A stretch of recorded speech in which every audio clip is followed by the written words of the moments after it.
Hey guys, this is Herbski.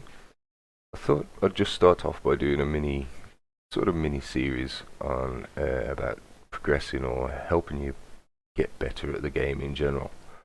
When I first started, just before Christmas, sort of middle of November, I was Silver 3. I'm now Golden over 4. Pretty sure I'm due to rank up soon. I've won my last 7 games. I've only lost, was it 3 in the last 12 games. It's not too bad. Hopefully due to rank up soon. But these are things that I helped me when I started, and hopefully they'll help you too. So what we're going to start with is the video settings. Now, I play now on a 4.3 stretch resolution, 1280 by 960. It doesn't look the best, so my videos might look a little bit blurry. It might look a bit ugly compared to what you're used to at 1080p, but you'll find that the enemies or teammates, either in general, are a lot thicker, a lot chunkier. Still same height, they're just a lot fatter, and they just seem a fair bit easier to shoot. You watch pretty much any pros, Get Right, Kenny S, Pasha, anyone like that, they play with stretched 4.3 resolution as well, and I believe pretty much all the pros do as well. So that's what I have mine set at. You can set it at whatever you want, but these are my personal settings. The global shadow quality, if we set that to very low, it makes the darker areas lighter, gets rid of some of the sort of dynamic shadows that you see throughout the maps, but it keeps the real-time shadows of players, so you can still see them coming through doors and coming around corners, things like that. And the model and texture detail doesn't really make much of a difference.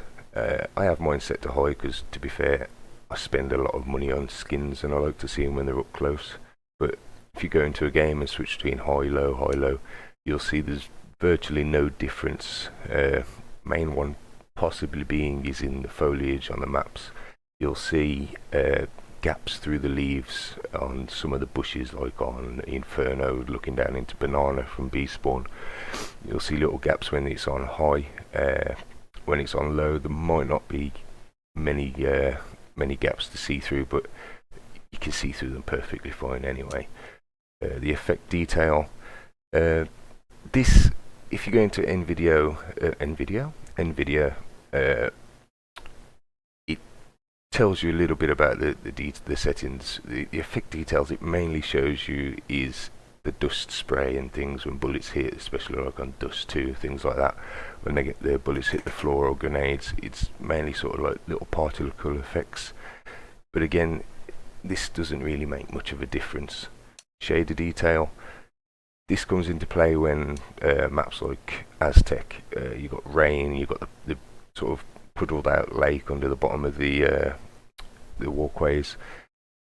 You put it on high, there's a lot of glare, there's a lot of rain, things to obstruct your view, take you off what you're actually looking at. Set it to low, just gets rid of all that. There's virtually no rain, quite possibly no rain. I can't remember off the top of my head. It's been a good few weeks since I played the map, so I'll keep that setting at low just to help. Multi-core rendering, multiple CPU cores present. Obviously you want to get the most frame rate out of the game that you can, so the more processing power you can get, the better. Multi-sampling, anti-aliasing mode, again, this one's up to you really. Anti-aliasing just sort of gets rid of a lot of jaggedy lines, especially if you play consoles and things. You'll see you're looking at a distance, you might see a wall, and instead of it being a straight line, it's just a jaggedy edge. This gets rid of those jaggedy edges. When you're moving, the jaggedy edges move with you, so it can distract your eye, make you look back, see something that wasn't actually there. So I sort of keep mine, I'll keep it on 4, but you could go either way really. You can turn it down if they don't bother you, turn it up if they really bother you and you really don't like them. Texture filtering, again, same sort of thing, only this time with textures like on walls, floors, sides of the train, on train, anything like that, basically anything with a texture basically.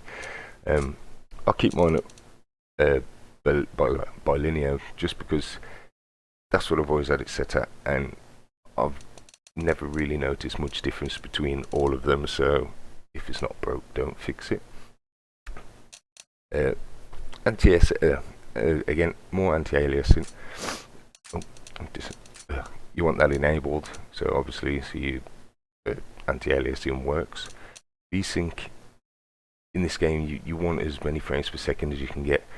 Enabling VSync, it sort of tries to render frames in front of itself by guessing what's coming up. So it could effectively, it won't really, but it could effectively render something that's not there, or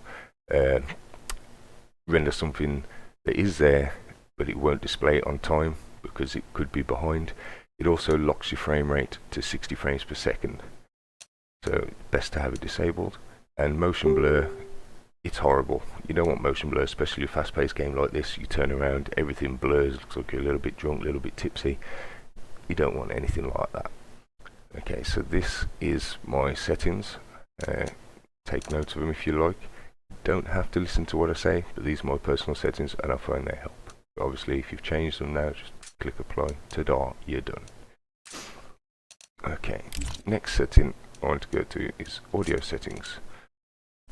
Now, obviously you want to have your speaker set right. So if you're using 5.1, I have a surround sound headset, but I only use it as 2 speakers as headphones because I like to know exactly which direction things are coming from, rather than it's slightly behind me to the left, slightly behind me to the right. It can get a little bit confusing using 5.1, so I keep mine at headphones so I get left, right. That's about it basically. Voice over IP volume, keep it turned up so you can hear the Russian kids shouting at you. And enable voice, you want this on, you need this on. You need to talk to your team, you need to communicate, you need to know what's going on, you need to tell your team info pretty much all the time. You want to be talking, so obviously you need this on. Cast volume, personally I've never seen it. I guess it might be for watching tournaments, things like that. If I spectate games, I've not heard anything in the background, so I'll just keep that on. Doesn't do anything for me. And master volume, I have mine on about, it was on about 6, I don't know why it's changed, must have knocked it by accident. So mine, have it between 5 and 6, it keeps the game nice and loud but not overpowering, so that if you're talking on Skype, TeamSpeak, anything like that, it doesn't overpower the actual communication between your teams. Master music volume, I have it off. I hate music in games, just distracts you. Main menu volume, keep it on, hear the little clicks, make sure you hovering over what you need to hover over. Round start volume, you can have this on or off, doesn't really matter. Just tells you when the round starts. You're watching the screen, you see the countdown, you don't really need it on. End van volume, again, don't really need it on. I've got it turned on a little bit because sometimes I like to hear the mine's gone blank. I like to hear the MVP musics. Bomb hostage volume, obviously you're going to want this on because you want to hear the beeping when the bomb's been planted, all that good stuff. 10-second warning volume, it lets you know basically when there's 10 seconds left, see if you've got enough time to defuse the bomb, see if you're not taking count of the time, see if you've got enough time to rush in, take out that last guy. And the def camera volume, you don't really need that on. That's mainly for playing sort of deathmatch and things like that, or if a teammate shoots you in ranked. So it doesn't affect you too much. Okay. Now we're going to go into keyboard and mouse. Okay. Reverse mouse. If you like inverted controls, up for down, down for up, that sort of thing, you can have it on. I personally absolutely hate it. Makes me feel drunk, strange, can't control it. So I have mine off. Duck mode, prefer to have it hold, that way as soon as you press it, it goes down, as soon as you release it, it goes up. Same again for walk. Mouse sensitivity, I'll get back to that in a little bit because that's completely down to about 3-4 different factors, or you need your sensitivity. Your zoom sensitivity, this is for when you're zoomed in on a scope, say an AWP, a scout, a SSG, anything like that. I keep mine at 1 because I like to have it nice and quick, not slowed down so you can get flick shots. Raw input, this it has to be on, because the raw input is basically you move the mouse with your hand, it moves in game. You take raw input off, it can cause delay, so you're moving your mouse, it might be milliseconds, that millisecond can count. And mouse acceleration, you're playing a game like this, you don't want mouse acceleration on, because if you don't know what the acceleration does, if you're moving left like this, right, up, down, if I was moving this now with the acceleration, the more I move this to a certain direction, it'll start to pick up speed and come flying off. So you take off mouse acceleration, no matter, it just goes how fast you move the mouse, doesn't speed up, doesn't slow down, anything like that. So it's best to have it off. Going down the keys, the only key I actually change in this game, if I can find it, is the use mic. The default key is K, and I play with guys that still use K, and I have no idea how they manage to stretch the hand across in the middle of a game to tell me info. I have big hands, I'm 6.5 feet tall, I'm a big guy, but I can't do it. It just baffles me. You set it to Alt, you get perfect positioning. Your thumbs on your WAS and D keys, your thumbs not on there, your fingers are, your thumb is on spacebar, and right next to your spacebar is your Alt key. It takes a centimetre movement for your thumb just to switch across. Press the Alt, you've only got to tap it once, your mic stays on for a good couple of seconds, and it's just a lot faster. Keep you in the action, you can run around, press it still, jump whilst you need to talk and tell information. So now we're going to go back up to the mouse sensitivity. Sensitivity in this game depends on a few things. If you have a gaming mouse, which I'm going to assume most of you do if you're playing a game like this, if you have a gaming mouse with sensitivity that you can adjust, I have mine set at 400 on the my mind's gone blank again, I do apologise. On the SteelSeries application for my mouse, I have my DPI set at 400. Now that itself is really slow, but when you turn your mouse sensitivity up in game, it multiplies that by what your mouse sensitivity is. So if this was set bang on 2, it's 2.12 at the minute, if this was set bang on 2, then my mouse sensitivity would be 400 times by 2, so my mouse sensitivity in game would be 400. For my maths is terrible. Mouse sensitivity would be 800. Change it to 6, it'd be 1200, and so on. But you think if you had your mouse sensitivity, your DPI set to 800 and you have the sensitivity in game set to 0.2, then you're going to have a 1600 DPI, which it's just way too fast.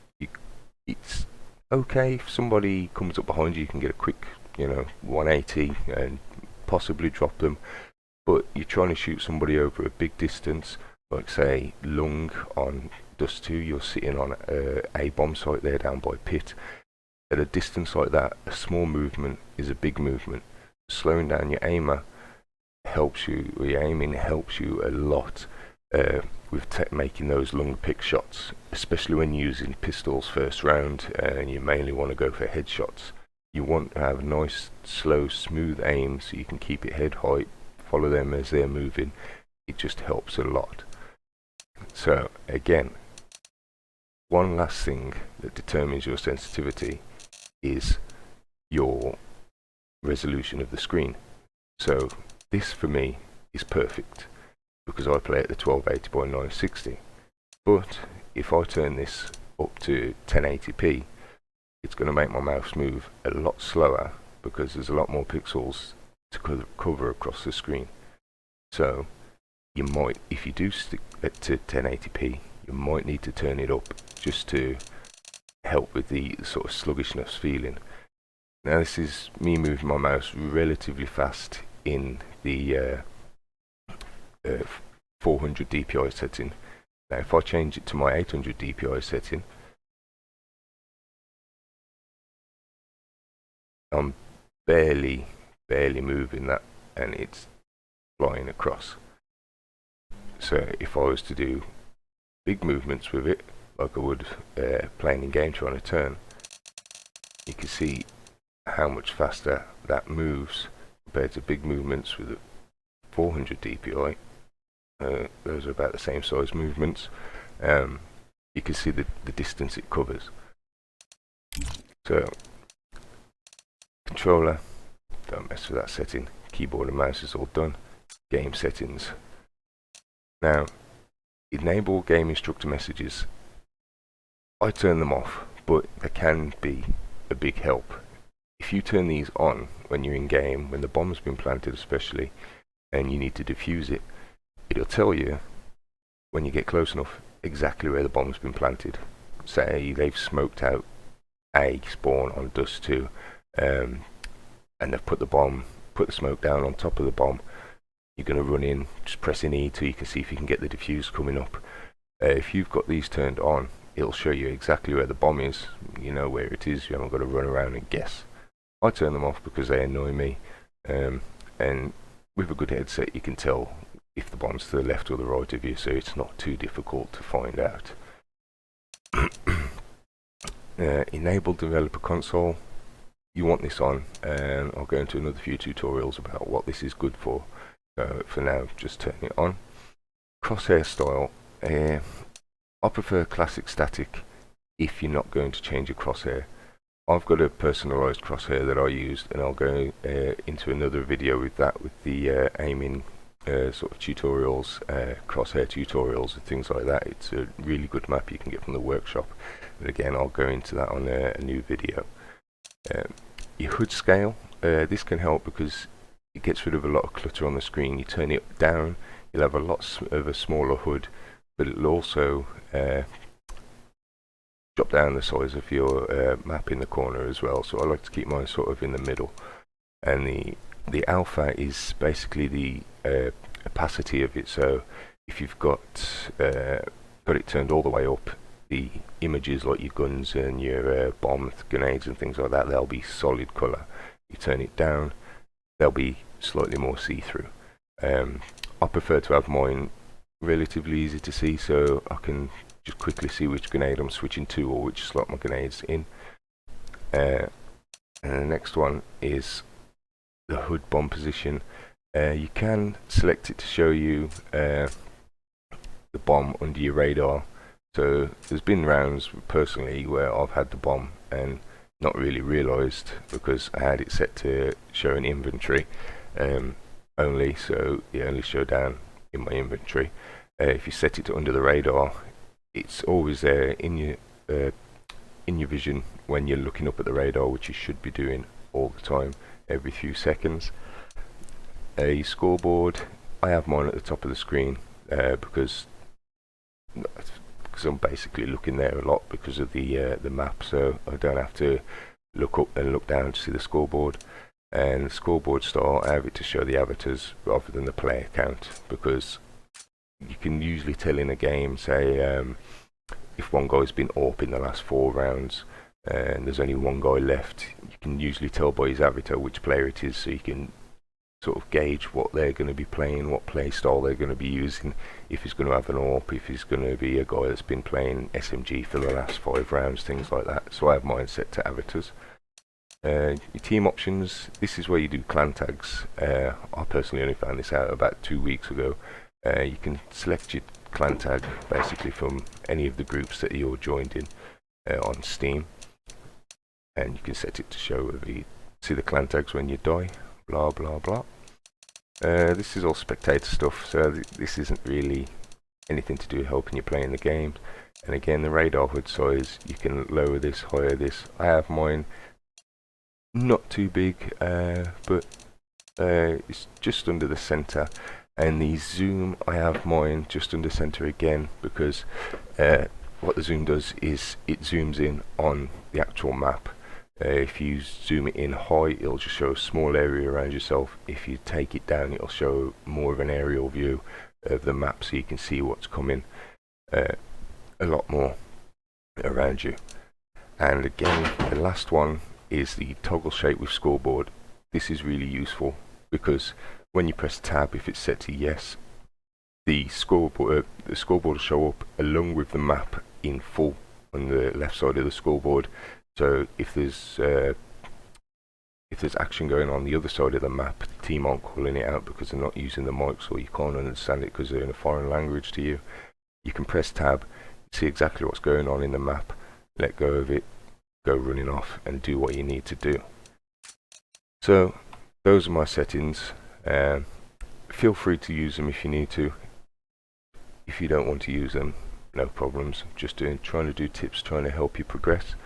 I'm going to be doing another video shortly with the aiming and crosshair maps and aiming maps, and what I prefer to use and how I practice before I play, or practice like every few days a week to try and keep on top of it. So thanks for watching, guys. Have fun.